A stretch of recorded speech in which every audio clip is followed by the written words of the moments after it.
Hello, I am Dr. Rashid Ahmed from the Department of Physics of Kohat University of Science and Technology.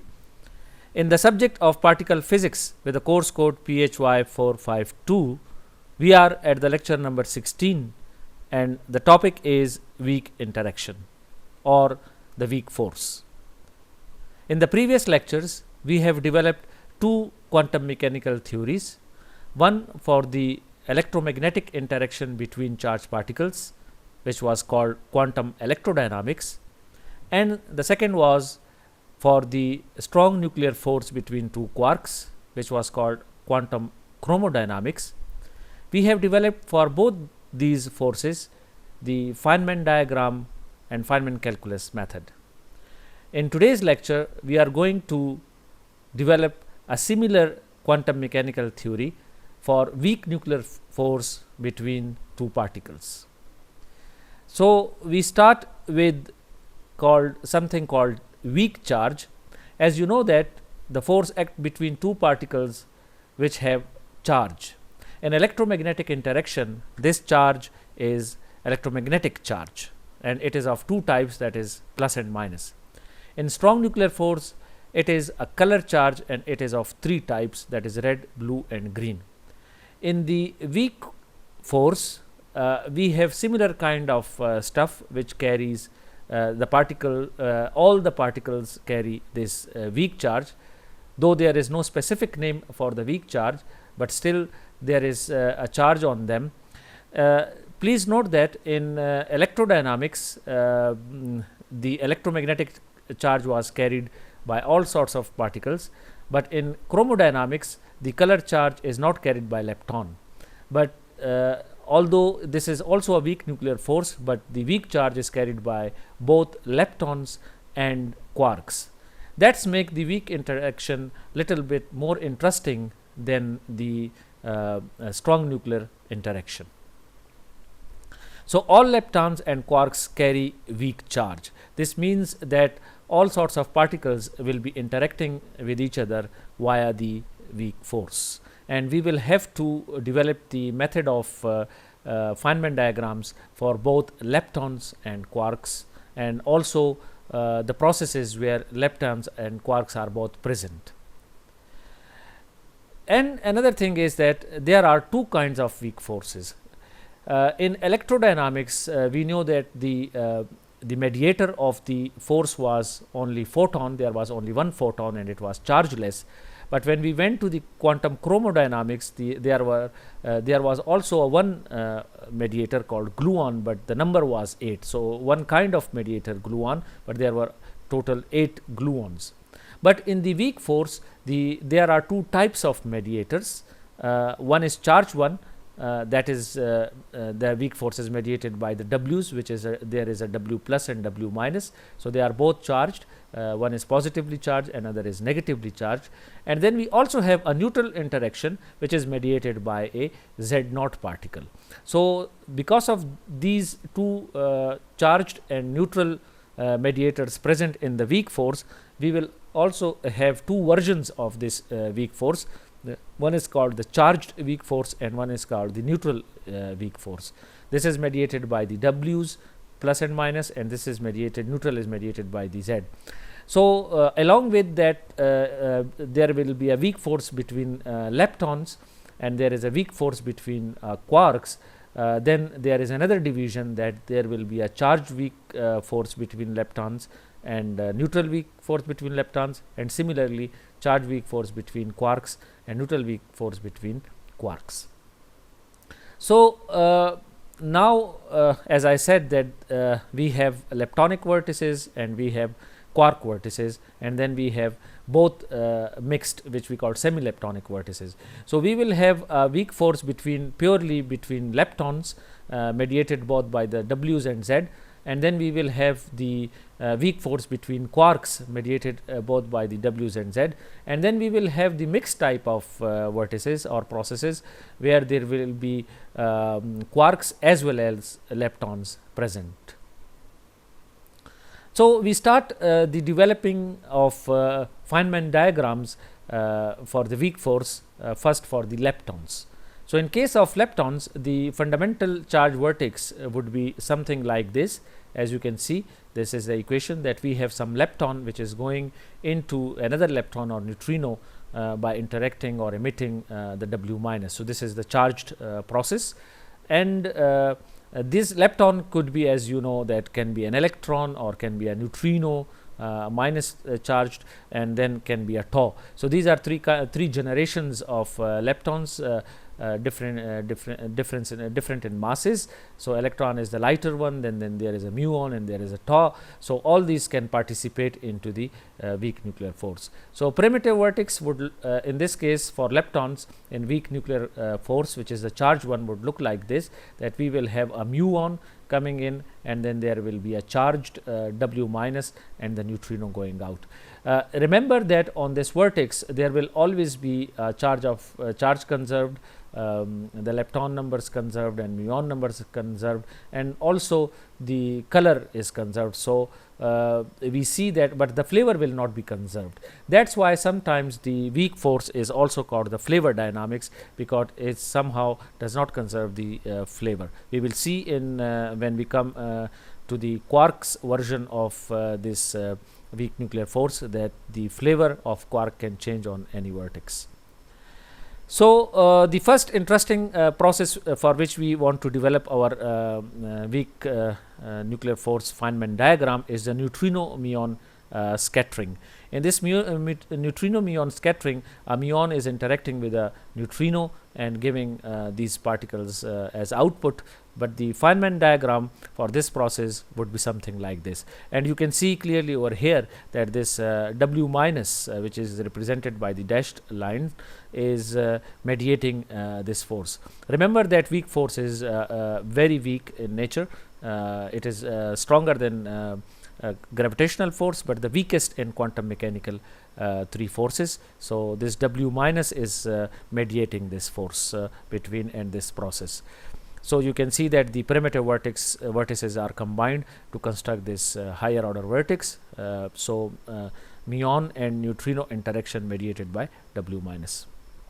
And then we can also, because this is a very rare process, because neutrinos are very rare, or they are almost massless, so you would not be able to see this process, but you can see the decay of muon in the nature, where we have a muon, and the muon through W minus is mediated, is decaying into neutrino and electron. So you can see here the leptons coming in, and this muon decay is also mediated by W minus. So it is a weak nuclear force process.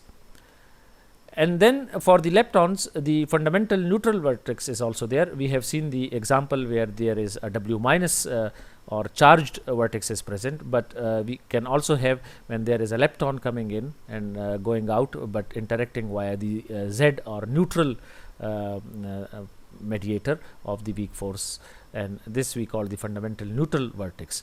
So we can construct out of it very interesting processes.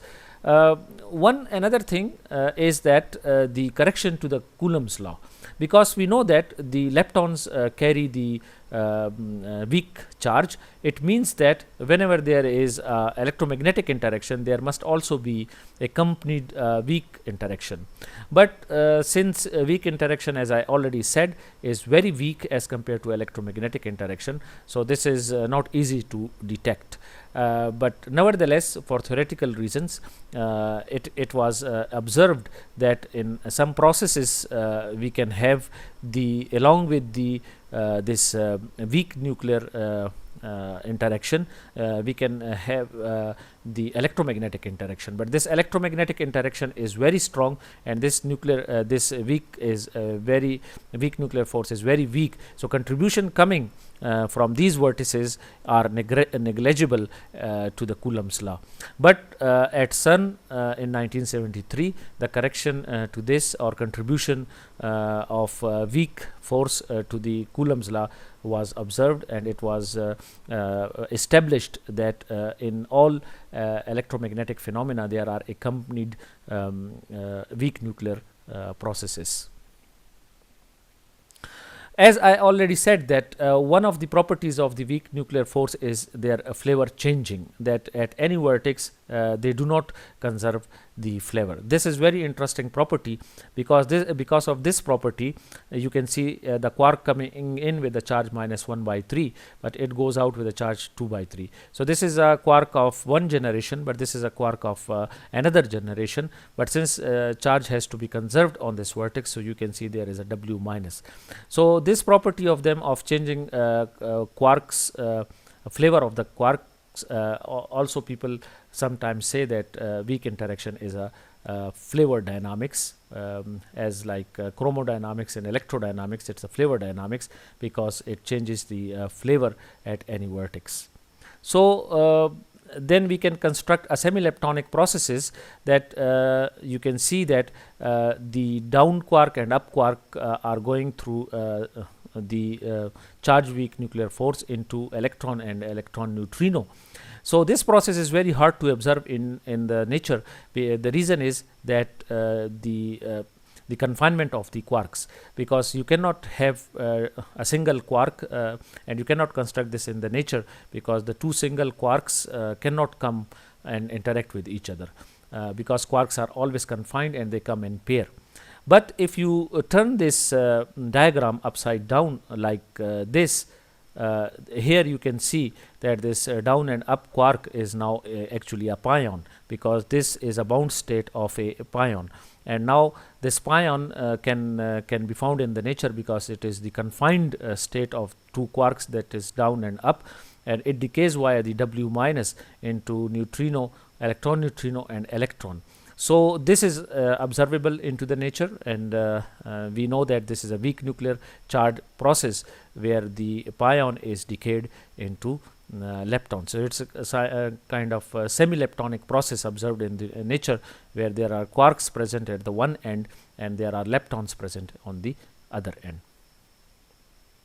And then the similar process is actually responsible for the neutron decay, because it was the first thing to observe, and this is called the beta decay, where neutron goes to proton and electron and antineutrino.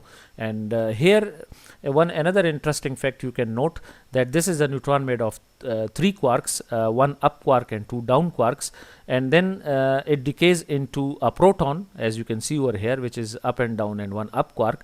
But you can see that this third down quark actually goes in there, and via the weak force W minus produces the neutrino and electron, which is called the beta decay. But these two quarks are the spectator quarks. These are called the spectator quarks. But since we cannot have we have the confinement of the quarks, so we cannot have this process isolated.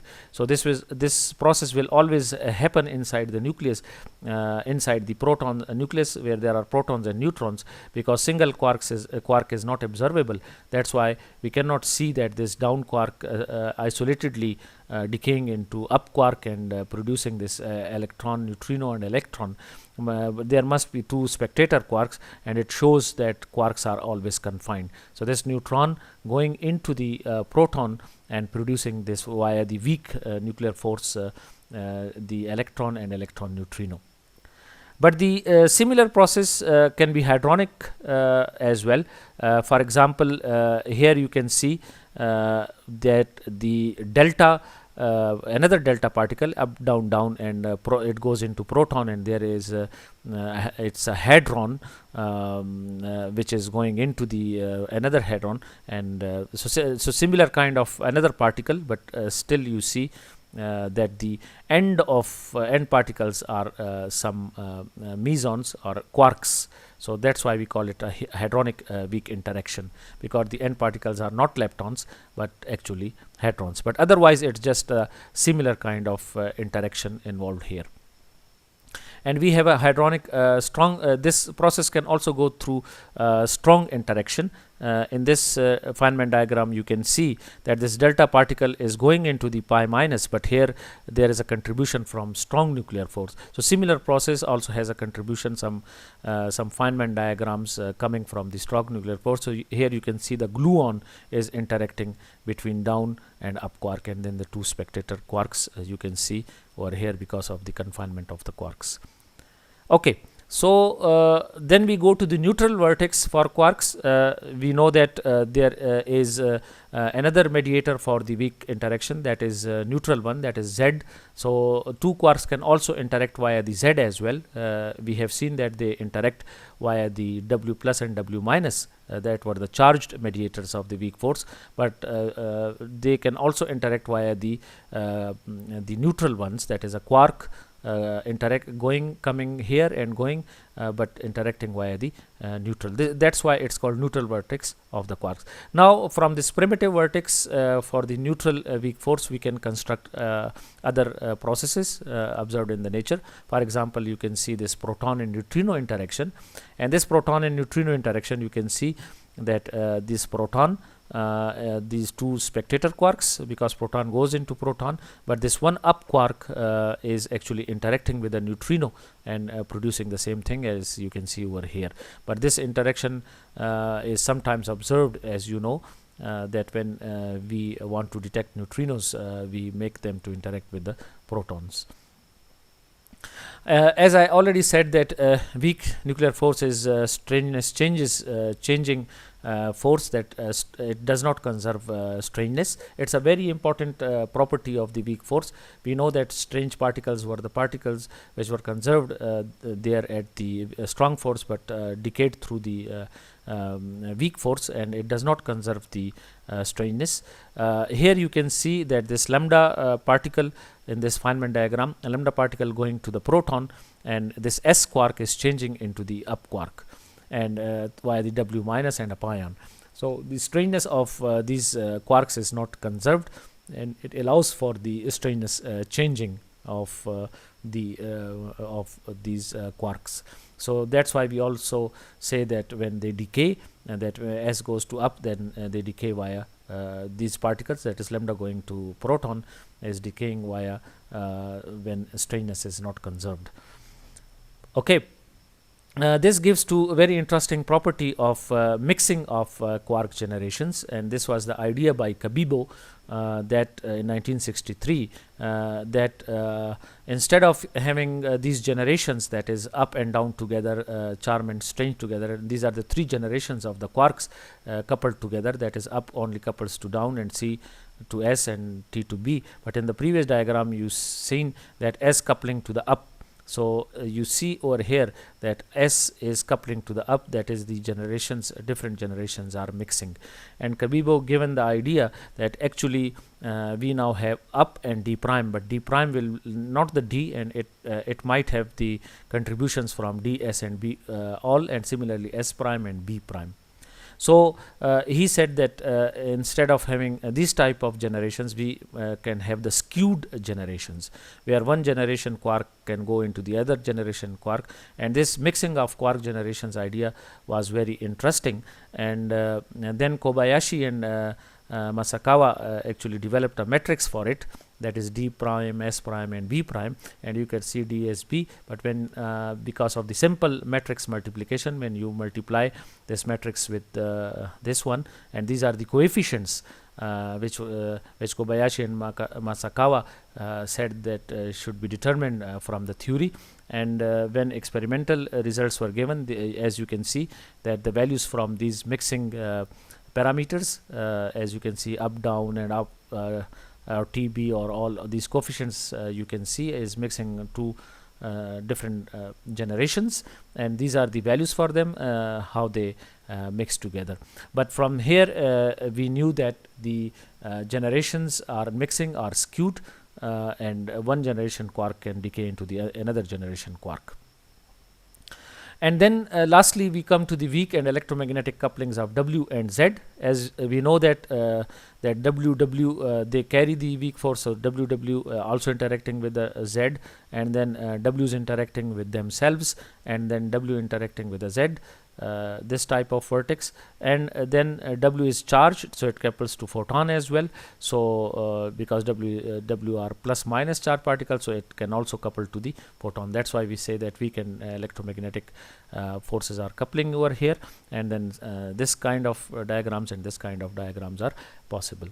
So in today's lecture we have seen that the third weak force, quantum mechanical force, that is weak interaction, and we have developed the Feynman's diagram and Feynman calculus method.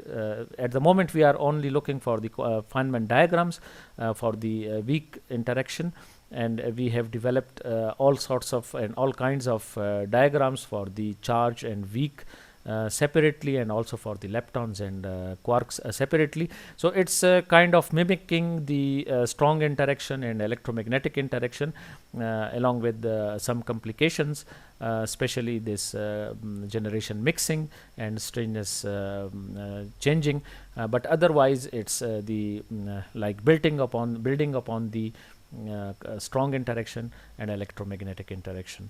So weak force is an interesting force, and it was later coupled with the electromagnetic force to give a new combined force that is called electroweak force, which will be the topic of our next lecture. Thank you very much.